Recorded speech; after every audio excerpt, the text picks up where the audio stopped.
এটা ছোটদের রথ, ছোটদের রথ, ছোট ছোট রথ।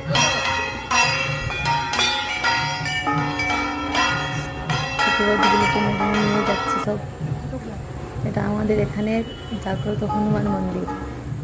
সবাই যদি আসার ইচ্ছে থেকে সবাই আসবেন প্লিজ।